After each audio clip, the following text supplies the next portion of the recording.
పడవల్లో పెద్ద పెద్ద పడవల్లో బస్తాలు వేసుకుని అక్కడికి వెళ్ళి అక్కడి నుంచి ఆ వెజల్స్లోకి ట్రాన్స్ఫర్ చేస్తారు. ప్లాట్ఫామ్ ఛార్జెస్ పడవు. ప్రభుత్వం యొక్క సంస్థ యొక్క పోర్ట్ ఇది, యాంకరేజ్ పోర్టు. దీనిలో అనేక వేల మంది పనిచేస్తుంటారు. ఏంటి, బియ్యం బస్తాలు దించేవాళ్ళు, ఎత్తేవాళ్ళు, మళ్ళీ పడవల్లో వేసేవాళ్ళు, మళ్ళీ అక్కడి నుంచి తీసుకెళ్లేవాళ్ళు, అక్కడి నుంచి వెజల్స్లోకి ఎత్తేవాళ్ళు. కొన్ని వేల కుటుంబాలు దీని మీద ఆధారపడి బతుకుతూ ఉన్నాయి. It is a very very genuine business.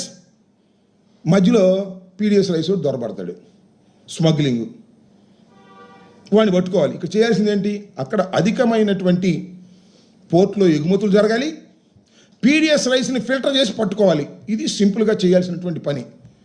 అసలు మనోహర్ గారు చదివిన మొత్తం అంతా ఇక్కడ జరిగిపోతుంది, మొత్తం స్మగ్లింగ్ అంతా. అసలు నాకు ఆశ్చర్యం వేస్తుంది. మొన్న పవన్ కళ్యాణ్ గారు చెప్పారు, ఆర్డీఎస్ వస్తే ఏం చేస్తాం, కసప్ వచ్చి కాల్ చేస్తే ఏం చేస్తాం, పాకిస్తాన్లో వస్తే ఏం చేస్తాం. ఏం పోయగలం నాకు అర్థం కాలేదు. మన పోర్టు గురించి అంత అభద్రతాభావంతో మాట్లాడుతున్నారు. పెట్టండి కానిస్టేబుల్స్ మొత్తాన్ని మీటర్ దించేయండి, మొత్తం టోటల్గా మీటర్ దించేసి బందోబస్తు చేయండి. మనోహర్ గారు అంటున్నాడు, ఎవరిని లోపలికి వెళ్ళలేదంట, వీళ్ళే ఉన్నారంట. లోపలికి వెళ్ళిస్తారా? అక్కడ ఎంతమంది కార్మికులు వెళ్తున్నారు, ఎంతమంది కార్మికులు వస్తున్నారు, ఇదేమో టికెట్ పెట్టి చూపిస్తారా పోర్టు? నాకు అర్థం కాల. నువ్వు పంపించిన రోజు అందరినీ వరుసన క్యూ పెట్టి, ఎంత దుర్మార్గం నాకు అర్థం కాల. It is a completely failure of కూటమి ప్రభుత్వం. మనోహర్ గారు పూర్తిగా ఫెయిల్ అయిపోయారు. అందుకని తోడుగా మన పవన్ కళ్యాణ్ గారిని తీసుకెళ్ళి సినిమాటిక్లో హంగామా చేసి పెద్ద పెద్ద డైలాగులు చెప్పి వారిని వారు దూషించుకుని చేసేటటువంటి కార్యక్రమం చేశారు. ఇది చాలా దుర్మార్గమైనటువంటి విషయం. అదేమంటే కొత్త వాదన ఒకటి తీసుకొచ్చాడు నిన్న. అదే ఇవాళ ఒక పచ్చపత్రికలో మెయిన్ హెడ్డింగ్ ఏమంటాడు, ఇది అరబిందోకి ఇచ్చిన తర్వాత, ఏది ఈ పోర్ట్ అరబిందో తీసుకున్న తర్వాత పెరిగిపోయిందంట. ఏంటి ఈ స్మగ్లింగ్? అరబిందో తీసుకుంది యాంకర్ పోర్ట్ కాదు, యాంకరేజ్ పోర్ట్ కాదు, కాకినాడ డీప్ సీ పోర్ట్. అది కేవీ రావు గారి దగ్గర ఉండేది. దాని నుంచి 41.2% అరబిందో వాళ్ళు తీసుకుంటారు. నాకు తెలియగలుగుతా. ఈ పెద్ద పెద్ద కంపెనీ షేర్లు అమ్ముకుంటుంటే తీసుకుంటుంటారు. ఈయన మనోహర్ గారు చూడండి, మెడ మీద కత్తి పెట్టారంట. ఏమైనా కేవీ రావు గారు ఏమన్నా మీకు కంప్లైంట్ ఇచ్చాడా? ఆయన మాకేం తెలియదండి, కత్తి పెట్టారు. ఈయన చూసినట్టే. రామోజీరావు గారు కూడా షేర్లు అమ్ముకున్నాడు. ఎవడు కత్తి పెడితే అమ్ముకున్నాడు చెప్పండి, నాకు అర్థం కాల. 41.2% అరబిందోకి వస్తే, that not a anchorage port, deep sea port. దానిలో వెరీ లిటిల్గా మాత్రమే రైస్ ఎక్స్పోర్ట్ అవుతాయి అక్కడ నుంచి, చాలా తక్కువగా. ఎందుకంటే ఖరీదు ఎక్కువ కాబట్టి లోడింగ్ ఛార్జెస్, ప్లాట్ఫామ్ ఛార్జెస్ పడతాయని ఆయన చెప్పాడు. ఈ యాంకరేజ్ పోర్ట్లో 13-14 వెజల్స్ ఉంటే మొత్తం మీద కలిసి ఒక 16 ఉంటాయి. అంటే రెండు ఇక్కడ 14-13 వెజల్స్ ఉంటే అక్కడ 2 వెజల్స్ ఉంటాయి. మొత్తం జరిగేది యాంకరేజ్ పోర్ట్లో. వాళ్ళు వచ్చిన తర్వాత చాలా పెద్ద ఎత్తున జరిగిపోయిందంట స్మగ్లింగ్ అంతా కూడా. ఎందుకు మాట్లాడుతున్నారు నాకు అర్థం కాల. 5 మాసాల నుండి 6వ మాసంలో ప్రవేశించి అధికారం మీ చేతిలోకి వచ్చి మొత్తం అంతా నడిపే యంత్రాంగం అంతా మీ చేతిలో ఉండి మా మీద పడేటటువంటి ప్రయత్నం చేయడం చాలా దురదృష్టకరమని మనవి చేస్తున్నా. అరబిందో ఎవరిది చెప్పాలి, లోతుగా ఆలోచన చేయాలి, లోతుగా విచారణ జరపాలి. జరుపు ఎవడు కాదన్నాడు? కేంద్రంలో నువ్వే, రాష్ట్రంలో నువ్వే. బాగా లోతుగా విచారణ జరపండి. విచారణ జరిపి దోషుల్ని పట్టుకోండి. ఎవరు కదన్నారు? ఎందుకు మీరు ఈ ఉపన్యాసాలు చెప్తున్నారు? అసలు మీరెవరండి ప్రశ్నించడానికి? నాకు అర్థం కాదు. మేము కదా ప్రశ్నించాల్సింది. మాకు అప్పుడప్పుడు కన్ఫ్యూజ్ అవుతుంది. అధికారం ఉంది, వాళ్ళే మేమా? ఆయన ప్రశ్నిస్తున్నాడు. ఎవరు? నాయన మనోహర్ గారు ప్రశ్నిస్తున్నాడు, మన పవన్ కళ్యాణ్ గారు ప్రశ్నిస్తున్నాడు. అధికారంలో ఉంది మూడు. ఆయన ఒకరు ఉప ముఖ్యమంత్రి, ఇంకో ఆయన పౌర సరఫరాల శాఖ మంత్రి. వీళ్ళెళ్ళి కాకినాడలో ప్రశ్నిస్తున్నారు. ఏమిటి అన్యాయం?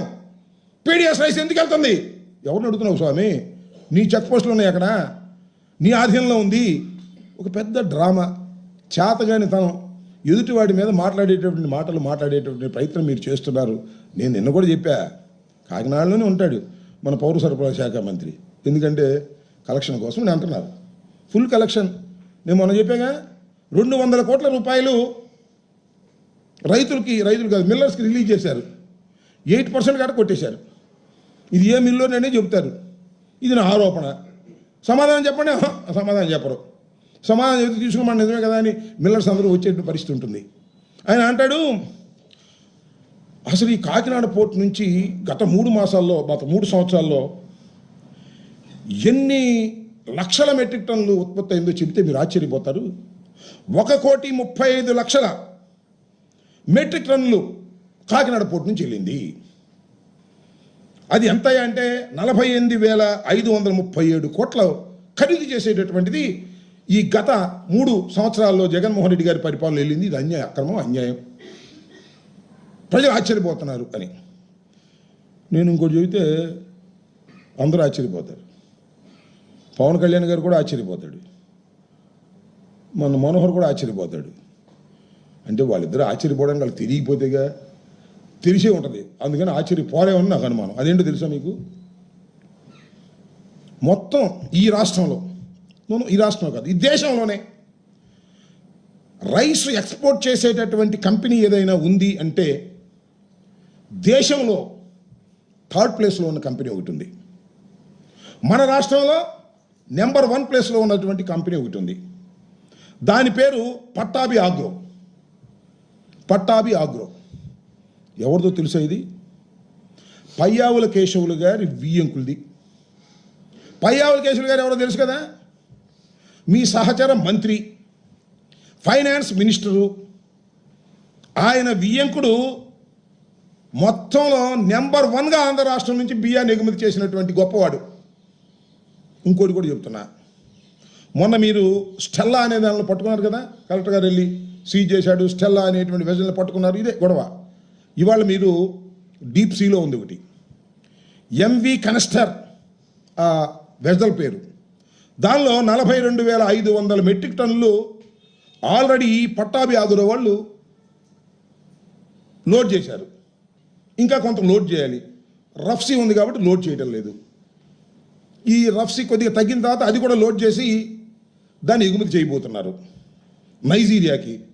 నా ఆరోపణ చెప్తున్నా, దీనిలో టోటల్గా పీడిఎస్ రైస్దే నేను ఆరోపణ చేస్తున్నా. పవన్ కళ్యాణ్ గారు,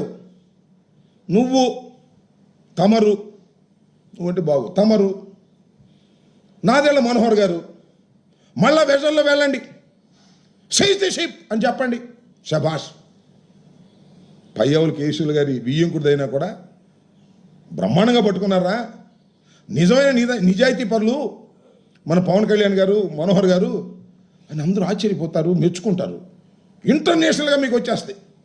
ఇంటర్నేషనల్గా మంత్రి వియ్యంకుడినే పట్టుకున్నటువంటి పవన్ కళ్యాణ్ సిన్సియర్, సినిమాల్లోనే కాదు ఆయన హీరో, ఇక్కడ కూడా హీరే అని అనుకుంటారు. అంతేగాని కలెక్టర్ సీజ్ చేసింది మళ్ళీ వెళ్ళి పట్టుకుని సీజ్ ది షిప్ అని అంటాం కంటే అది జోక్, ఇది సీరియస్. దీని మీద మీరేమైనా చేయగలరంటే దాని మీద చేస్తారని నేను అనుకోను. చేస్తే మాత్రం నిజంగా I'm appreciating them very well అని కూడా మనం చేస్తున్నా. ఇంకపోతే ఈ అరబిందో గొడవ, ఇది కొత్తగా తీసుకొచ్చాడు మన నాదెళ్ల మనోహర్ గారు. నేను అడుగుతా ఉన్నా, మనోహర్ గారు కాస్త తెలుసుకుని మాట్లాడండి సార్. ఏదో ఆవేశంగా తెలుసుకుని మాట్లాడుకోకుండా ఊరిని డబ్బులు కలెక్షన్లో మునిగిపోయి కాకినాడలో